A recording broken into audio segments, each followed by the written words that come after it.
Greetings, ladies and gentlemen, and welcome to the Classical Academy Podcast, your friendly guide to the world of classical Christian education. I'm your host, Dr. Mark Phillips. What a fantastic program today.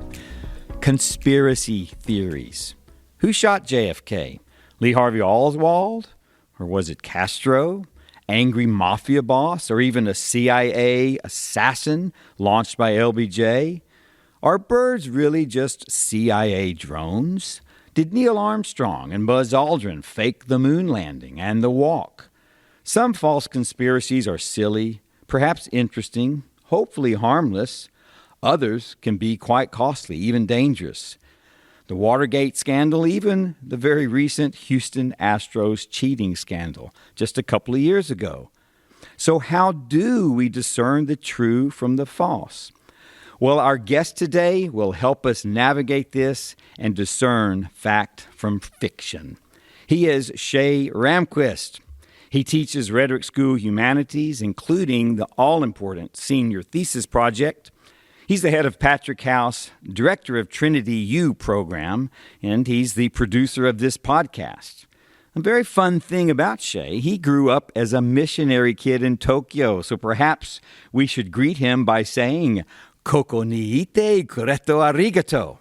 Thank you for being here, Shea Ramquist. We're glad to have you. Oh, my pleasure. Shea, you gave a fantastic Trinity U lecture. I mean, it was one of the best I've ever heard. Oh, thank you. The title was Where the Truth Lies, Conspiracy Theories and Classical Education. Now, for those that couldn't attend, we want to do a recap, but I think it would help, first of all, Shea, to just give a definition. What are conspiracy theories? Yeah, so the core word in conspiracy theory is that word conspiracy. A conspiracy is a secret plot, usually planned by some sort of powerful group of people who often have a sinister purpose in mind. And as you mentioned in the intro, there are a number of true conspiracies that have happened in history. But a conspiracy theory, on the other hand, is this hypothesized belief about the existence of a conspiracy. And it also usually entails going against the standard interpretation about whether that kind of conspiracy or that plot actually exists. So believing in a conspiracy theory often means rejecting the interpretations of traditional experts like scientists, historians, or government officials. Mm-hmm. So some past ones, I had mentioned some briefly, but maybe help us just look at the past. What are some true conspiracies that occurred as opposed to some of the false ones?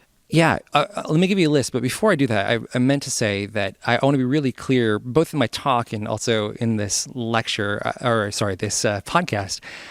When I say conspiracy theory, I'm not using it as a pejorative or a negative term. I'm trying to use it in a technical way about this belief about the conspiracy theories. And also, in this podcast and in the talk, I'm not going to try to prove or disprove the existence of any of these conspiracy theories. That might disappoint some of the listeners or might be relieving to some. Sure. But, one reason is most conspiracy theories just are simply unprovable. But yeah, let me give you some examples of these classic conspiracy theories. So you alluded to some of the most famous, who actually shot JFK, moon landings, right? Aliens in Roswell, New Mexico in 1954. Those are some classics. There's also some more outlandish ones. There's the phantom time hypothesis, which as a historian, I kind of think is fun, which is saying that the early Middle Ages, they just don't exist. They were faked. Charlemagne, it's a lie. Wow. He never existed. Wow. And all of our calendars are off by about 200 years. There's also another classic, the reptilian conspiracy theory, which is saying that all, or at least most world leaders, they're actually shape-shifting lizard-like aliens, which, I mean, if you look at some of them, it kind of seems plausible, right? You might believe it. Yeah. Yeah. I mean, that one does sound super outlandish, but a recent poll found that up to about 4% of American voters think that one's true. When I heard you mention that statistic in your Trinity U lecture, I was floored. When I was rewatching it on YouTube, which, by the way, folks, I highly recommend you watch this tremendous presentation on Trinity U, I had to pause and stop and say, seriously? 4%, 1 in 25 voters believe this reptilian conspiracy? How we doing? Yeah. Yeah. Yeah. Well, let me just say too, so there's some kind of wacky ones out there, but I think part of the reasons people are more willing to believe conspiracy theories is that, as you alluded to, some of them end up actually being true. So, for a long time, there's this wacky idea floating around that the government was trying to, have mind control over American citizens using drugs. Well, it turns out that's actually true, that they're at least trying to do that with this MK Ultra program.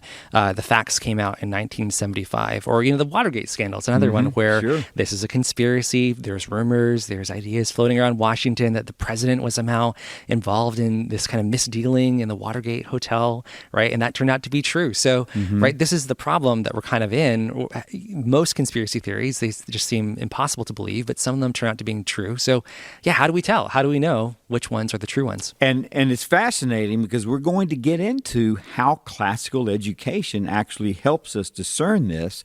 But before we do, I can tell you have a keen interest in understanding of this. How did you get interested in conspiracy theories? Well, when I was doing my graduate work at the University of Notre Dame, I was kind of shocked to find out that the history of conspiracy theories goes way back even before JFK.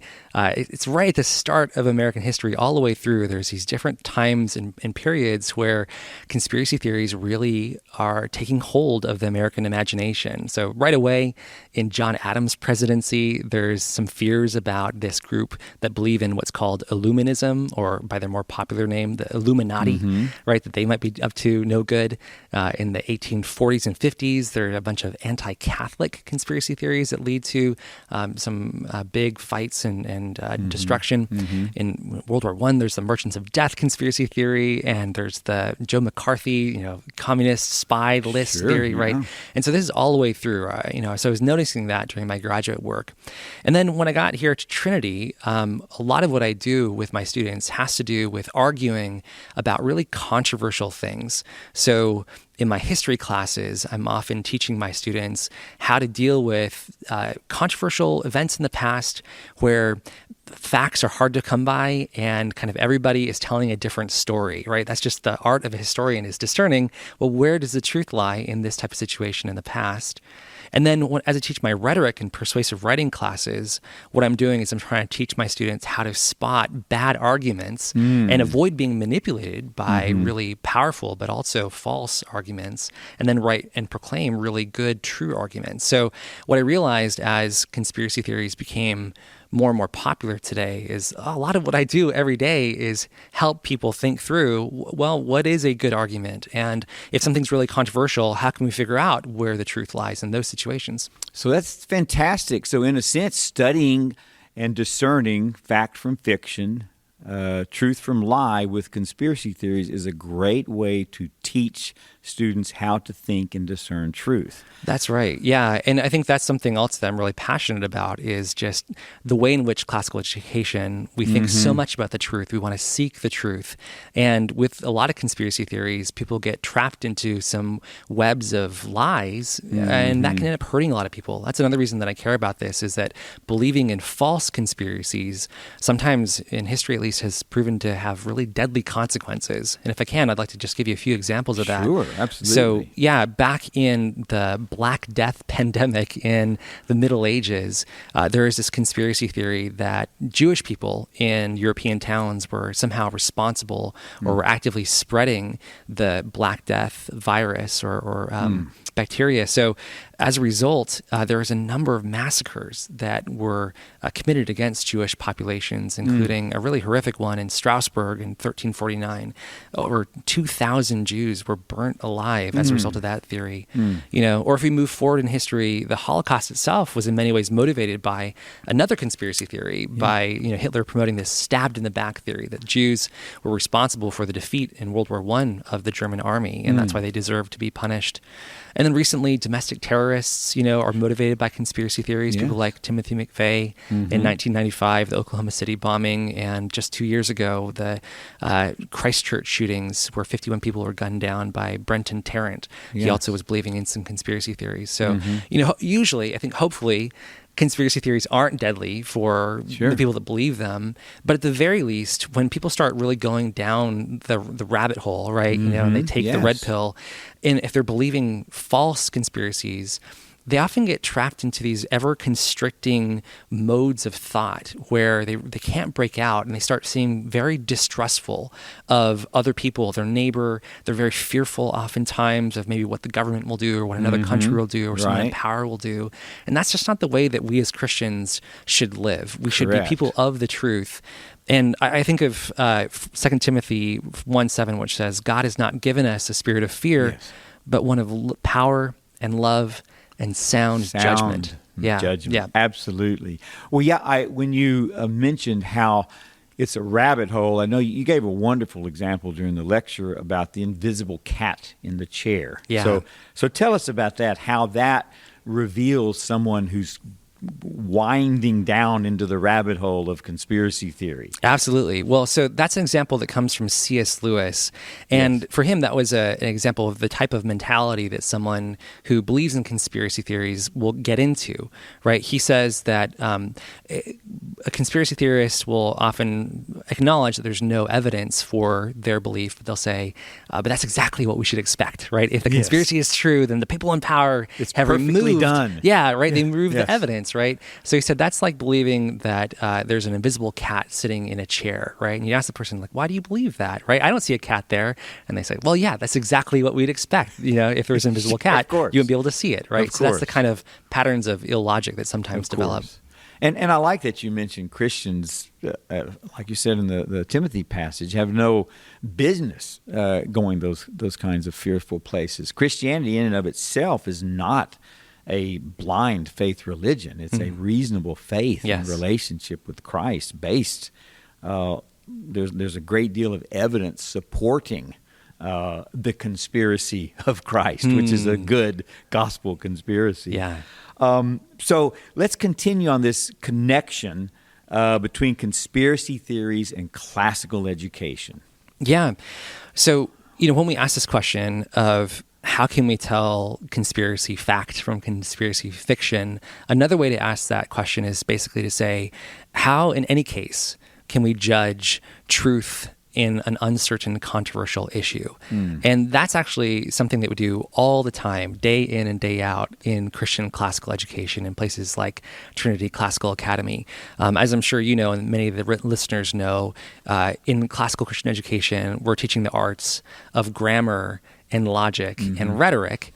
And what is grammar except the ability to learn and read the truth, right? And then in logic, that's the art of teaching students to see two different interpretations of what might be true and determine which one is the proper interpretation. What is the truth there when it's controversial? And then finally, in rhetoric, we teach students, once they've mastered grammar, once they've mastered logic, how to take what is true and proclaim that and make powerful arguments so other people can also see the truth. Yes. So, we're doing this all the time, and we're doing it not on the easy stuff, right? We do it with the hardest questions that humans have ever grappled with the great books, the great thinkers, and we're doing this day in and day out. And as a result, it's so exciting as a teacher of seniors. I see them graduate, and they are students who know what is true, but not only that, they're not overconfident. They know that they don't know everything that is true, but they're equipped to go out and seek it and share the truth with others. And that makes me really excited about this project that we're doing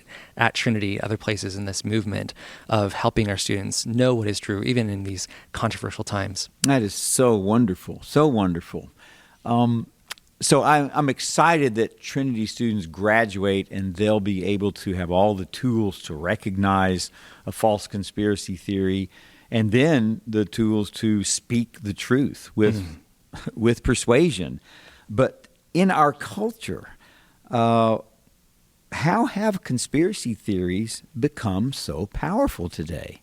Yeah, I mean, I'm concerned for our students in the world that they're going out. I think they're going to do great things, but yeah, there are so many of these conspiracies swirling around us today at an increased level. You know, as I mentioned, conspiracy theories have been with us since the start of American history, but I think that there are probably 5 reasons that I can go through quickly on why they've become so powerful and such a part of mainstream thought and culture in America today. The first reason would be that conspiracies seem to rise in American history in times of crisis and social upheaval. And it's easy to look around, especially at the tail end of this pandemic and with lots of contested elections and all the things going on in the world to see that things are very uncertain. It is a time of crisis. I think the second factor is that there has been a breakdown in trust in traditional sources of authority. And this is a trend that has started in some of the social upheaval in the 1960s and 70s, but it's only increased since then. And so as a result, Americans no longer have, Walter Cronkite on the news telling them that's the way it was, right? We don't have trust in traditional news media sources or the government or university-based experts. And so that kind of fracture of trust in traditional authority is contributing there. And they're actually doing their own contributions to that breach of trust, which makes it even more difficult. Yes, on both sides. The third reason for this rise in conspiracy theories is a rise in political polarization and suspicion, right? America, it's rare in American history to be this divided as a nation. And politicians have seen this as an opportunity with these conspiracy theories. They've promoted a number of them to score partisan points. On both sides, this has been happening. The fourth factor would probably be one about the American educational system. Public schools used to teach logic, and now they don't do that. They don't teach logic like we do here in classical schools. And they don't teach, unlike in classical schools, they don't teach how to know what is actually scientific knowledge and what isn't and where those lines are.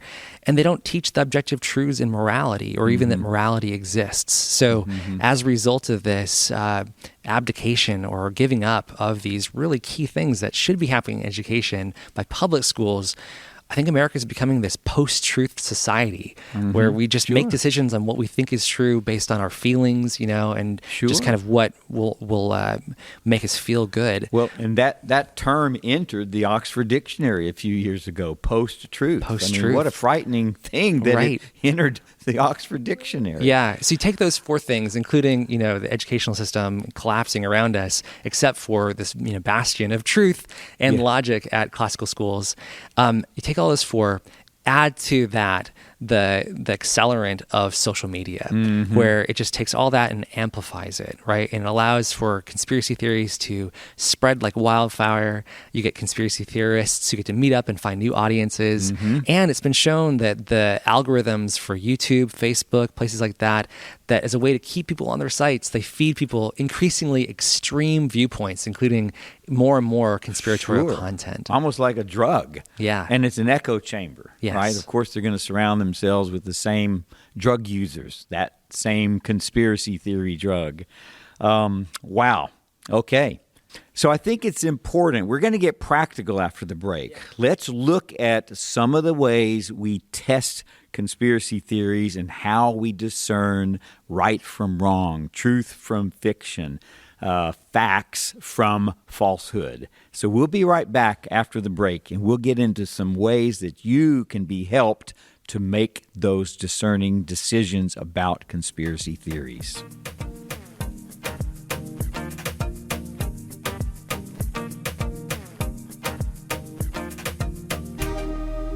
Welcome back to part 2 of our podcast with Shea Ramquist. We are talking about conspiracy theories on this program. And before we continue, listen, if you are enjoying the podcast, please subscribe, give us a review, and please share the podcast with any friends or family who themselves could use a friendly guide to the world of classical Christian education. So as promised in the first segment, now we're going to get down to the nitty-gritty, the practical. How can we discern, using principles from classic education, the false from the true? So what are some principles, Shea, that we can use to test the truth or falsity of conspiracy theories? I remember from your lecture some that stood out for me, and I'll ask you about them, and then you can add some more if you want. What about the time and numbers test? What is this, the time and numbers test? Sure. For any real conspiracy that's been proven, almost all of them are very small groups acting over a short time frame before they achieve their goal. So we think about the senators that assassinated Julius Caesar, right? It's a pretty small group, not a lot of time planned, and then they will, take out their knives and assassinate Caesar. Yes. And so one writer says that real conspiracies, even really simple ones, they're difficult to conceal, and they often experience unexpected problems. Whereas conspiracy theories that aren't true, they suggest these conspiracies that are unrealistically successful and groups of conspirators who can act with near perfect competency and secrecy as well. Yeah. So there is this Oxford physicist named Robert Grimes, and he actually developed a formula to figure out, based on how big the people would have to be involved in the conspiracy, keeping it hush-hush, how long could they keep it a secret?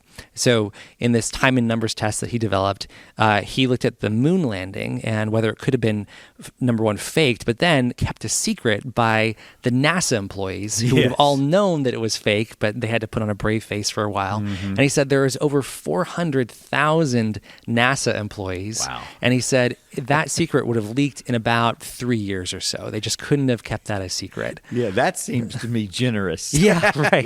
Yeah. Amazing. Yes. Or in another, actual conspiracy, the Watergate scandal, you have Chuck Colson, who at the time was a White House special counsel for Nixon. And he ended up getting jailed for his role in that Watergate scandal. And he later said that, with his conspiracy, there were 10 of the most powerful men in the United States. And with all that power, they couldn't keep the lie contained for 2 weeks. Yes, exactly. Right? So the time and numbers test says, for any conspiracy, consider the number of people who'd have to be involved in keeping the secret and the amount of time that has passed without the secret leaking.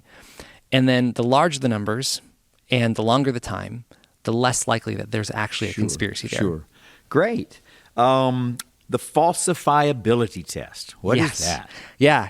All right. Well, it might seem that the best type of theories have no holes. But actually, if a theory is unable to be disproved at all in any possible scenario, that's actually a sign of intellectual weakness and not strength. And that comes from this idea of the principle of falsifiability, which is from philosophy, especially the philosophy of science, which I know you know a lot about. You bet. But basically, it says that a healthy hypothesis needs to have some sort of potential condition in which it could be disproved. And the classical example of this type of theory would be the theory that all swans are white, right? Yes. Is that a falsifiable theory? If you find a black swan, seems like it is. There you go, right? So it wouldn't be hard. But let me give you another kind of crazy theory, right? There's this theory that when you woke up this morning, you actually were a newborn, that a alien or maybe a mad scientist created you in a vat to look like the age that you are and implanted you with memories of a life you've never lived. And so this is the first day you've ever lived in your life, right? That is not a falsifiable theory, right? And that's actually a sign that you probably shouldn't believe it. Yeah. Yeah. And that's great because in science, we ask the question of the students, what's a good hypothesis? And it's not necessarily one that turns out to be true after experimentation. It's one that can be proven false. Yes. Yeah. That's what makes it good. There's a lot of good hypotheses out there that end up not being true, but they're good because it was easy and proper through the scientific method to show they weren't true. And same thing applies to conspiracy theories. That's right. Yeah, and to be clear, the principle of falsifiability doesn't prove that the theory is true. Just because it's falsifiable doesn't mean it's true. Exactly. And also, there might be some unfalsifiable beliefs that might be true, but it's just kind of a big red flag if it seems like there's no condition in which you could disprove it. If we think about that reptilian conspiracy theory, right? And we ask, well, where's the evidence that these world leaders are actually, aliens, lizard people in a human suit? And I say, well, there's no no evidence, right? There's no evidence, obviously. They're too brilliant. Right. They're too brilliant to be discovered. And then you're like, well, okay, if there's no evidence, then that's probably not a good sign, right? Well, there's actually a movie called Conspiracy Theory that expresses this idea. Did you ever see that one with Mel Gibson, Julia Roberts? Yes, right? I did. So the Mel Gibson character, he's like a conspiracy theorist, and he kind of expresses this viewpoint saying a good conspiracy theory is unprovable. I mean, if you can prove it, it means they screwed up somewhere along the line, right? So if you're in that type of situation, if you find yourself believing something that seems like there's just no way that it could ever be disproved, you're kind of back in that situation that you brought up earlier with the invisible cat, right? Sure. How could you ever prove that or disprove that there's an invisible cat sitting in a chair? You can't. And you want to be really careful if you're in type of a theory that isn't falsifiable. Yes, very good. And I was interested in your discussion of Occam's razor test, because that's another thing that we teach here to the freshmen on how Occam's razor leads to the one manipulated variable form of the scientific method. We'll talk about that if we can. But first of all, what is Occam's razor before we talk about applying that as a test to conspiracy theories? Yeah, Occam's razor is this intellectual tool credited to a Franciscan friar called William of Occam. Occam is actually this town in southeast England, and this William of Occam, he lived in the Middle Ages. He had a fabulous classical education. So they did exist. Theologian and philosopher. Yeah, that's right. And so he developed this principle for determining whether you should believe one theory versus another theory. And the basic version of Occam's razor goes, if all things are equal, the simplest explanation is generally better than the more complicated one, right? Let me say that again, right? So if all things are equal, if you have two different theories and they both can explain the situation, then probably the simpler explanation is true. The kind of classic shorthand is if you hear hoofbeats, think horses, not zebras. Yes. Right? It's much more likely that it's going to be horses that are causing those hoofbeats than the very rare zebras. Correct. Right? Yeah, and there's the headache.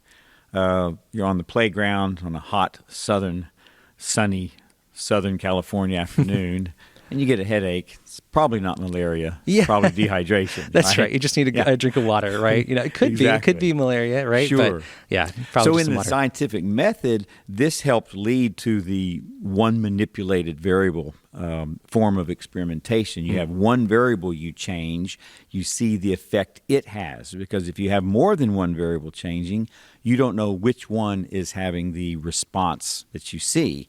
How does this apply when we're looking at conspiracy theories? Yeah. To answer that, let's talk about leprechauns. I'm not saying that just because I went to Notre Dame and that's the Fighting Irish leprechauns there. You can actually add leprechauns to every explanation for why things happen. So Sure. Why is the traffic bad on the 5? It's leprechauns, right? Why is it raining? It's leprechauns. Or if you think about, you come into the living room and you see your pride and joy flat screen TV. It's been smashed, and there's a broken remote next to it, and your kid's sitting on the couch looking all guilty, right? You might ask the kid, "What happened there?" And they say, Mom, Dad, it was leprechauns, right? Sure. Like, well, I've never seen leprechauns in our house. Well, that's because they're invisible leprechauns. Why would they smash my TV? Well, I don't know. The ways of leprechauns are mysterious, So right? mischievous. But you say, well, I actually have like a secret nanny cam in here. You don't know, kid, right? So let's watch the tape, right? And you watch the tape, and it's clear the kid, doing some sort of tic-tac dance, right? And then he loses control of the remote and smashes the screen. Like, see? And the kid says, leprechauns got to the tape, they used their magic and they tampered, right? By the way, so notice we're getting into that falsifiability range, right? Right now, this theory is unfalsifiable. But, you have these two different interpretations of the scenario. One is the kid, broke the TV. The other one is that invisible leprechauns who don't like your TV for some reason, they did it. What's the simpler explanation, right? Right. The one, you already have the kid, he's a little clumsy, right? And the other one, you have to invent these extra entities in causal mechanisms. So it's almost certain that it was the kid and not leprechauns. Very good. On a more practical note, right, you go outside and you see that your tire is flat, right? Is it a secret enemy that has slashed your tire, or did you just pick up a nail, into the tire, right? Well, do you have a secret enemy? Which one's the simpler explanation, right? Sure. It's probably just a nail in the tire. Yeah, that makes sense. Total sense. Any others you want to mention? Because I have one final question that's going to hopefully kind of sum this up and give people some encouragement that they can discern the truth about conspiracy theories. Let me just say, bringing it home with the conspiracy connection, right? A lot of conspiracy theories require these really complicated webs of assumptions and causal explanations and the existence of things that are not proved, like aliens or things like that, and that are often way more complicated than this simpler explanation. And so the fact that they're very, very complicated, again, it doesn't disprove the conspiracy theory. It just means that it should drastically increase our skepticism and our need for confirming evidence. Okay, very good. So let's end with an example of applying these tests to a conspiracy theory, and that will kind of help people see how you use these principles. Good. Okay. So one of the oldest recorded conspiracy theories in history is actually in the Bible, and it happens after Jesus' resurrection. And the idea is put forth by the chief priests that Jesus did not actually rise from the dead, but his disciples conspired to secretly steal Jesus' body in the middle of the night. And we have this in Matthew 28, 12, and 15, where he's telling the chief priest is telling the soldiers to put about this story. So if we take that conspiracy theory that the disciples have this, secret plot to do this thing, let's apply our tests to see if it holds up, if that theory holds up.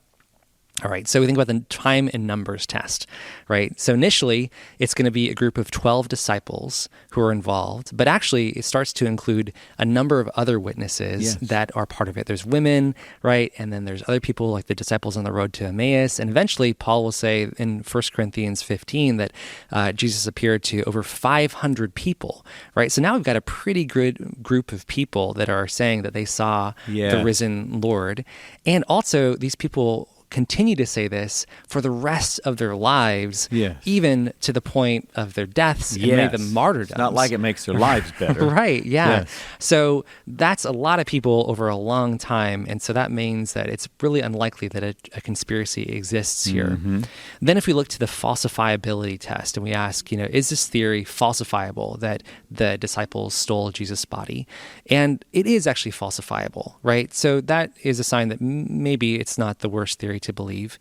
But before we move on from there, I just want to point out on the flip side something really fascinating, which is that Christianity as a belief system is the only falsifiable religion, at least that I know of, that exists. Like Paul does a very strange thing in 1 Corinthians when he hangs the entire Christian belief on the existence of the resurrection, right? So Christianity itself is a falsifiable belief. Yeah, very good. Yeah, and then finally, we have Occam's razor, so let's apply this. Let's think about which is the simpler explanation. So, is it simpler to believe that the disciples stole the body or that Jesus actually rose from the dead?